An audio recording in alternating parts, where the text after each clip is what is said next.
How many of you have ever been vulnerable before? I know I have. In fact, I can remember a time very specifically when I was afraid. I was a 14-year-old boy racing at my very first track meet. I remember very specifically looking around at these 18-year-old men and wondering to myself, how can I possibly compete with them? I remember, too, the results of the race. I remember that as I got down into the blocks, I could smell the synthetic track on that warm afternoon.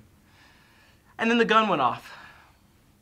And a few short moments later, I finished second to last. I know that we all have similar disappointments in our life. Moments where fear prevents us from accomplishing what we truly wanted to accomplish. In fact, I would say this is more common than not. Because according to Dr. Craig Manning here at BYU, 90% of all of our cognitions, of all of our thoughts, are in our subconscious mind. Furthermore, according to the Cleveland Wellness Clinic, 80% of those thoughts are completely negative. Today we're going to talk about how we can transform those negative cognitions to positive enablers. It really comes down to 3 simple steps. First, we need to set a long-term objective. Stephen R. Covey, who we all know and love, successful businessman and entrepreneur, has said of long-term objectives that they focus the mind towards some future event. So in my case, I'm thinking, okay, I want to be the fastest runner in the history of the world. All I need to do is set that as a goal and it'll happen? Wrong. That takes us to step 2, where we must have 2 to 3 goals daily with the focus of getting to that ultimate objective. After that, we need to evaluate these goals. Why evaluate, you may be wondering?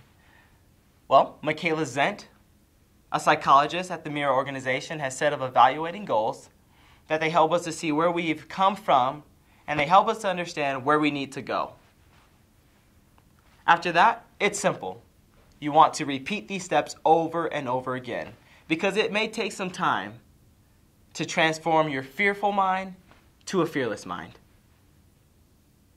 Now, some of you may be wondering, well, how in the world am I going to find time to do this? I have no time. I bet the people who are saying that are the very people who will be on their social media tonight spending 30 minutes, an hour, or 2 hours scrolling through the events of the day. What if you could just sacrifice a couple minutes to truly building success? A couple minutes to developing a fearless mind. Or perhaps you're saying, I would rather focus on these physical skills instead of these mental skills. Well, Dr. Craig Manning has said that the top 10% of humanity separates themselves from the rest of the 90 by focusing on mental skills over physical skills. Or last but not least, maybe you're saying, does this even work? Well, according to the Mayo Clinic, it does work. Because as they say, positivity is productivity. From my own experience, I have seen this work. Remember that 14-year-old boy that I told you about who was afraid, who was vulnerable, whose mind was full of fear? This is a picture of me just this past summer, where I raced again, this time representing the United States of America at the World University Games in Gwangju, Korea. While there, I employed these skills of setting long-term objectives, of setting 2 to 3 daily goals to achieve and evaluating, to become the first American to win the gold medal in the 800-meter dash since the year 1976. This was no accident. It was a result of employing these 3 simple skills and repeating them again and again. As it is said by one of my favorite sources, who happens to be anonymous, it's a dream until you write it down. Then it's a goal.